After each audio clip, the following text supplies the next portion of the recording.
Maths को अगर आपको अच्छा करना है तो यू नीड प्रैक्टिस। ऐसे क्वेश्चन पढ़ते हैं, ऐसे उनका हाथ एक सोल्यूशन में होता है, क्वेश्चन पढ़ते हैं ऐसे पलट लेते हैं। गेट के अंदर जब आप देखेंगे तो अगर आपके 90 मार्क्स या 80 प्लस मार्क्स हैं, आप ऑलरेडी टॉप 10 के अंदर, 20, 30, टॉप 100 के अंदर हैं। So hello everyone, good evening. आज मैं आश्चर्य बंसल, मैकेनिकल फैकल्टी, और मेरे साथ हैं सागर सोनकर सर, जो कि मैथमेटिक्स लेते हैं। सो आज हम आपके साथ डिस्कस करने वाले हैं गेट के लिए एक सबसे इंपॉर्टेंट टॉपिक, जो सबके दिमाग में एक डाउट आ रहा होगा कि लास्ट 6-7 मंथ्स बचे हुए हैं, तो हम अपने टाइम को कैसे यूटिलाइज करें, कैसे अपनी प्रिपरेशंस को अच्छे से करें, सो डैट हम फर्स्ट अटेम्प्ट के अंदर हम अपने एग्जाम्स को क्लियर कर सकें और अच्छी रैंक पे आ सकें।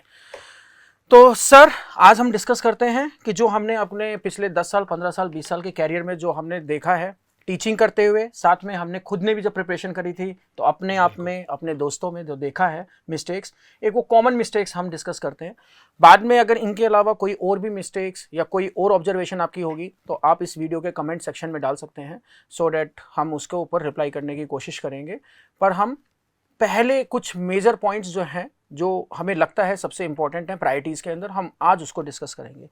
तो सर, मैं आपसे एक चीज़ पूछना चाहता हूँ। सबसे पहले गेट का जब एग्जाम हम देखते हैं, सो इररेस्पेक्टिव ऑफ द ब्रांचेस, उसके अंदर एक टॉपिक है मैथ्स, एंड कहीं ना कहीं उससे रिलेटेड है एक एप्टीट्यूड। सो इस टॉपिक की कैसे वेटेज है, ओके, और आप क्या सजेशन करेंगे कि इसको कैसे प्रैक्टिस करा जाए सो डैट मैक्सिमम स्कोर्स वो इसके अंदर कर सकें? डू सर, नो डाउट कि the maths is having highest weightage among all the subject, even irrespective. आप जैसा कि आप बता ही रहे हैं कि चाहे ब्रांच कोई भी हो, इसके वेटेज ऑलमोस्ट गेट एग्जाम में फिक्स है कि they are suppose to ask 13 marks, and even if you include the technical subject it is having the highest weightage.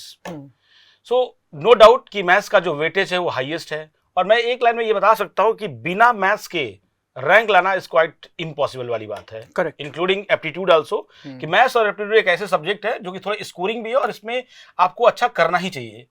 तो अगर मैथ्स को अगर आपको अच्छा करना है तो you need practice, correct, and for practice I will suggest go with the previous year question. Okay, and I will not से कि एक सिविल का बच्चा है तो वो सिर्फ सिविल का ही क्वेश्चन लगाए। ओके, अगर वो सिविल का बच्चा है तो मैथ्स तो सबके लिए कॉमन है, एंड समहाउ थोड़ा बहुत सब टॉपिक्स में कुछ चेंजेस है, जैसे सिविल ब्रांच को कॉम्प्लेक्स नहीं पढ़ना है, मैकेनिकल को कॉम्प्लेक्स पढ़ना है। ओके, तो जो टॉपिक आपके कॉमन नहीं वो छोड़ दो, लेकिन बाकी ब्रांच में जो पूछे गए हैं वो भी आप क्वेश्चन कर सकते तो हैं। उसमें भी मैं कहना चाहूंगा बच्चों को, तो आपको तो मेहनत करनी नहीं है, क्योंकि मेडी जी ने टॉपिक वाइज आपके क्वेश्चंस निकाल रखे हैं।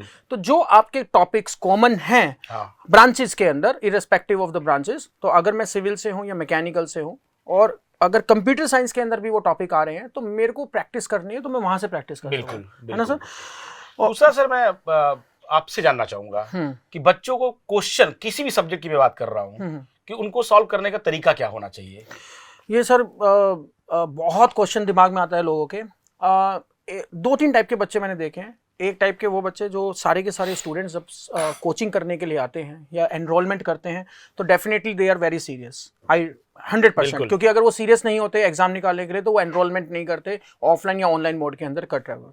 But during the time of the preparation, I don't know क्या हो जाता है, उसमें से 50% बच्चों को उनके अंदर नेगेटिविटी आ जाती है आसपास के सराउंडिंग की बातों को सुन के, कि सिलेक्शन नहीं होगा, नंबर ऑफ सीट्स कम है, ये है वो है। तो एक तो इन चीज़ों से आप अवॉइड करिए। एक्चुअली में द प्रॉब्लम इज दैट जिन बच्चों का सिलेक्शन होता है उनसे आप बात नहीं कर पा रहे हैं, क्योंकि वो आपके पास है ही नहीं, क्योंकि वो वहाँ से हॉस्टल छोड़ के जा चुके हैं, वो जॉब पे हैं, और आप जहाँ रह रहे हैं उसके आसपास में सारे लोग वही हैं जिनका सिलेक्शन नहीं हुआ है। जहाँ आप है वही वो भी है। करेक्ट। तो इस वजह से the problem is that, major problem, कि वो नेगेटिविटी आती है। आपको अगर फ्रेंड से बात करनी है तो आप एंटरटेनमेंट के लिए, अपना माइंड को फ्रेश करने के लिए बात करिए। आप उससे ये मत पूछिए निकलता कैसे है। क्यों? क्योंकि निकलता कैसे है आप उससे पूछेंगे कि जिसने एग्जाम निकाला है, या आप जहाँ कोचिंग कर रहे हैं वहाँ पे जो फैकल्टी पढ़ा रहे हैं उनसे पूछेंगे, तो शायद वो ज़्यादा बेटर आपको बता पाएंगे। इट्स सिंपल कि अगर मेरे को क्रिकेट सीखना है तो मैं उससे ना पूछूं जिसको बैडमिंटन खेलता हूँ। बिल्कुल, है ना सर? तो जो गली का भी क्रिकेट ना खेला हो, तो उससे जाके अगर मैं पूछूंगा सचिन तेंदुलकर कैसे बनते हैं, तो कैसे बनेंगे?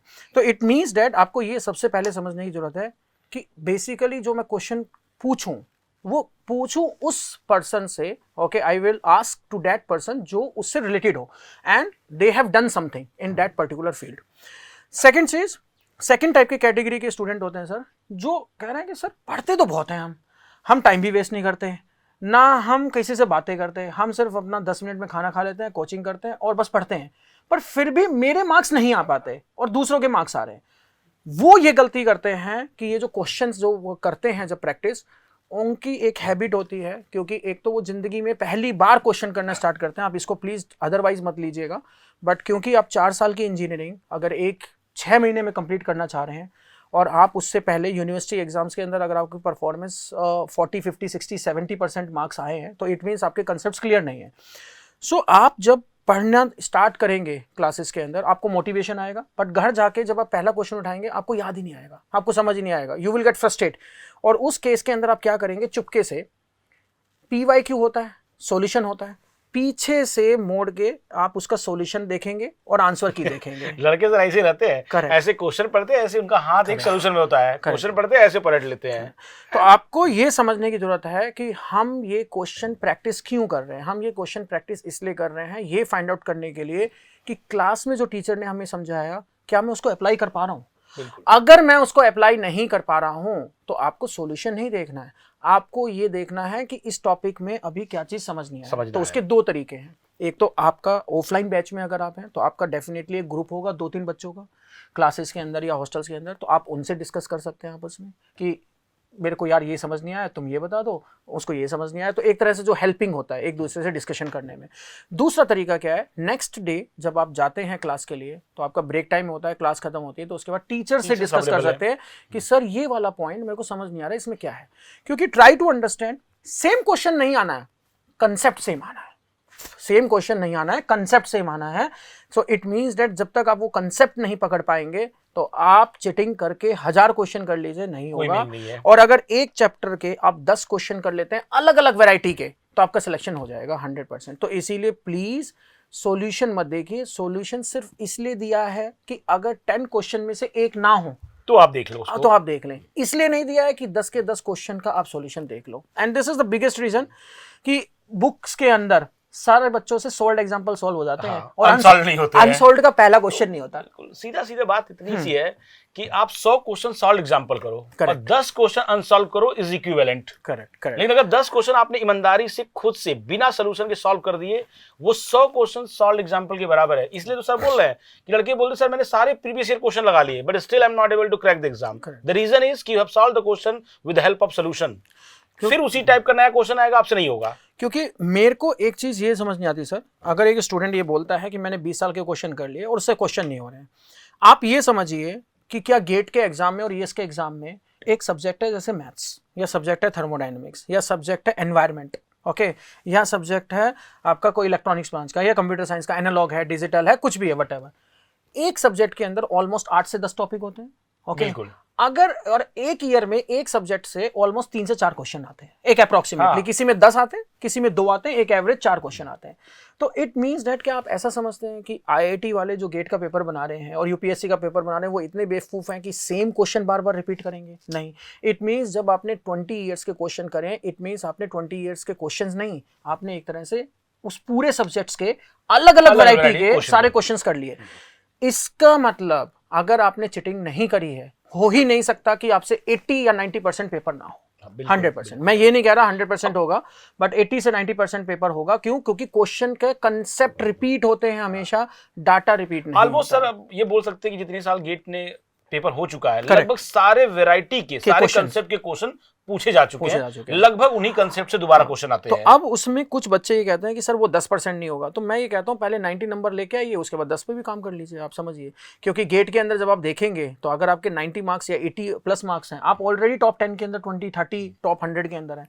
इट मीन्स जहाँ 10,000, 20,000, 40,000, 50,000 स्टूडेंट्स अगर एग्जाम दे रहे हैं और अगर आप 80% भी मार्क्स ले आ रहे हैं और उसमें टॉप 100 में आ रहे हैं, तो आप उसके ऊपर टाइम वेस्ट ना करें जो 20% है। Because there is a Pareto analysis 80-20 rule, okay, it is applicable everywhere. तो कि 80% जो काम है वो 20% लोग ही करते हैं किसी भी ऑर्गेनाइजेशन के अंदर।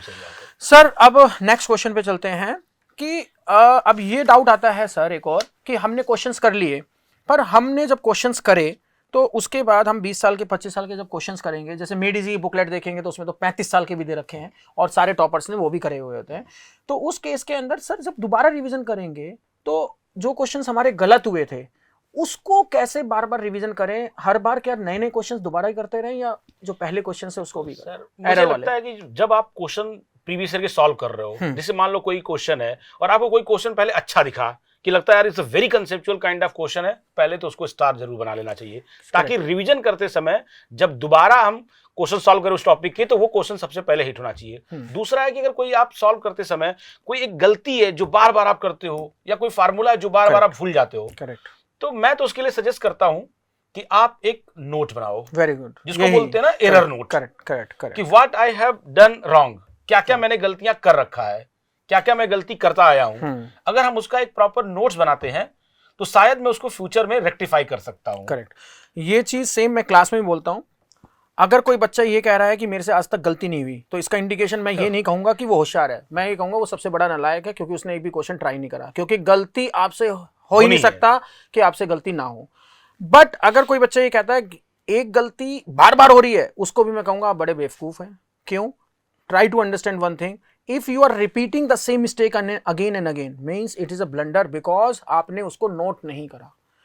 तो ये दोनों चीजें बेकार है। अगर आपसे मिस्टेक नहीं हो रही है, it means you are not doing that question जो आपके लेवल का है। ये भी हो सकता है यू आर फ्रॉम आईआईटी और आपसे 80% क्वेश्चन सारे हो जाएं क्योंकि आपका कंसेप्ट बहुत अच्छा है। इसका मतलब आपने अपना लेवल इंक्रीज नहीं करा, तो आपको और टफ लेवल के क्वेश्चंस करने चाहिए, आपको फॉरेन ऑथर्स की बुक से करने चाहिए, आपको अगर गेट की तैयारी कर रहे हैं ईएस के मेंस के क्वेश्चन करने चाहिए, आपको अपना लेवल अपग्रेड करना है। You should not be happy कि 100 में से मेरे से 80 क्वेश्चन हो गए, बिकॉज ऑलरेडी आपका कंसेप्ट अच्छा है, तो आपको 80 से 100 पे जाना है।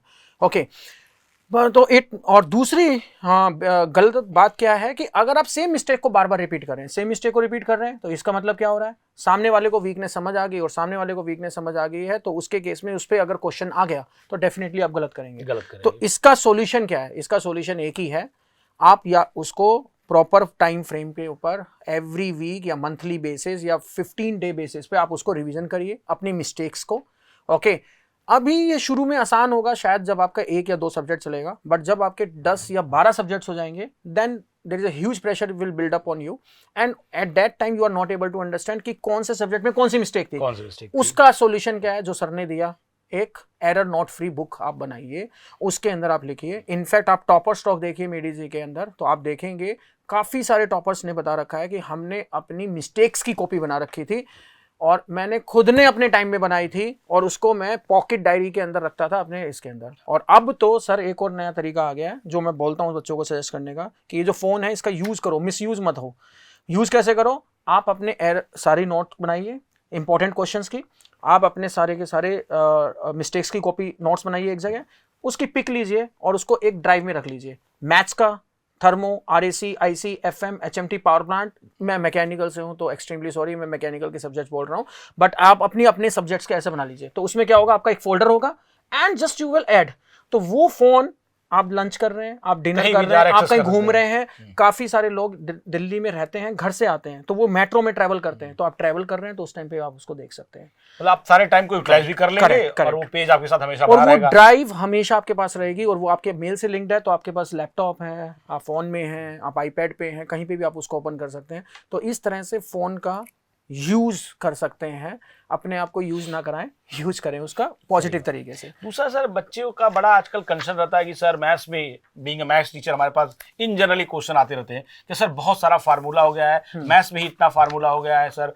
स्ट्रेंथ ऑफ मटेरियल में इतने फार्मूले हैं, स्ट्रक्चर में इतने फार्मूले हैं, थर्मोडायनेमिक्स इतने फार्मूले, सर फार्मूले कैसे याद करें? सर आप अपने टाइम पे सर हम तो एक ही चीज, वही शॉर्ट नोट्स बनाते थे। शॉर्ट नोट्स कैसे बनाते थे? बेसिकली आपको पहले जो क्लास में टीचर ने पढ़ाया है, सबसे पहले तो आपको उसके ऊपर फेथ करना पड़ेगा। बिलीव मी इट और नॉट, आप कहीं से भी पढ़ लीजिए, अल्टीमेटली सबका सोर्स क्या है? जो आपके सब्जेक्ट की कोर बुक है, एक आईआईटी के प्रोफेसर्स की। ओके, सबने ही वहां से करा है, सबके ही नोट्स ऑलमोस्ट इस तरह से डिजाइन किए जाते हैं कि उसमें लास्ट 20 ईयर्स के क्वेश्चंस उसमें इंक्लूड हो, उनके कंसेप्ट, सो दैट, क्योंकि लिमिटेड टाइम के अंदर आपको इंजीनियरिंग कंप्लीट करानी है। ओके, आप 4 साल की इंजीनियरिंग 6 महीने में कंप्लीट करेंगे, तो वो इसी तरीके से होगी। सो सबसे पहले तो आप ये बिलीव करिए कि आप जिस टीचर से पढ़ रहे हैं तो वो आपको अच्छे से पढ़ा रहा है। ओके, और उस केस के अंदर मैक्सिमम क्वेश्चंस यहीं से आएंगे। तो एक तो आप उसको 2 या 3 बार रिपीट करिए नोट्स को, पहली बार।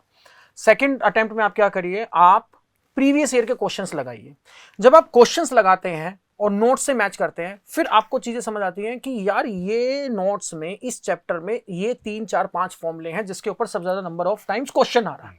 It is just like a university exam night. जैसे जो बच्चे एक रात को पढ़ते हैं, जैसे मैं एक रात पहले ही पढ़ता था एग्जाम में पास होने के लिए, ठीक, तो उस केस के अंदर हम सबसे पहले क्या करते हैं, सैंपल पेपर उठाते हैं 5 साल का, उसमें ये देखते हैं कि सबसे ज्यादा क्वेश्चन रिपीट हो रहा है, कौन से चैप्टर ऐसा है जो सबसे आसान है और जिसको मैं सबसे कम टाइम में कर सकता हूँ। Same strategy you have to apply for the exam also.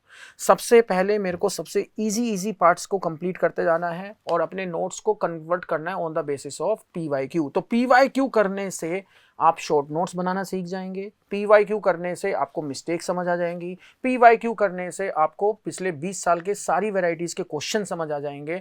तो इनडायरेक्टली आपको बहुत सारी चीजें कंप्लीट होंगी। बट PYQ आप कब कर पाएंगे, जब आप क्लास के नोट्स अच्छे से पढ़ेंगे, क्योंकि अगर PYQ आप डायरेक्टली करेंगे तो आपको हर क्वेश्चन इंपॉर्टेंट लगेगा, ये भी नहीं हो रहा, ये भी नहीं हो रहा, ये भी नहीं हो रहा, बिल्कुल ये चीज हो रही है। सो सर, आज हमने कुछ बेसिक चीज़ों के बारे में डिस्कस करा एंड आई होप आप इन चीज़ों को पॉजिटिव वे में लेंगे, ओके, और इसको अपनी जर्नी के अंदर, प्रिपरेशन जर्नी के अंदर आप अप्लाई करेंगे। ये हमने अपने खुद की सेल्फ स्टडी, खुद की सेल्फ प्रिपरेशन के टाइम से और जो ऑलमोस्ट 14, 15, 16 ईयर से हम पढ़ा रहे हैं, उसके बेसिस के ऊपर हमने ये सारी चीज़ें डिस्कस करी हैं। आई होप आपको अच्छा लगा हो और आप कमेंट सेक्शन के अंदर बता सकते हैं अगर आपको कोई और भी प्रॉब्लम आती है ड्यूरिंग द प्रिपरेशन जो आप फेस करते हैं। सर, आप कुछ कहना चाहेंगे? डेफिनेटली, अगर आपको कोई भी दिक्कत आती है, यू कैन, अगर आप हमारे इस समय करंट बैच के स्टूडेंट हैं तो आप डायरेक्टली हमसे मिल सकते हैं, और अगर आप ओल्ड स्टूडेंट है या कोई दूसरे स्टूडेंट है तो you can comment on the YouTube videos and we'll try to get back to you. Okay. Thank you so much. Best wishes. Thank you.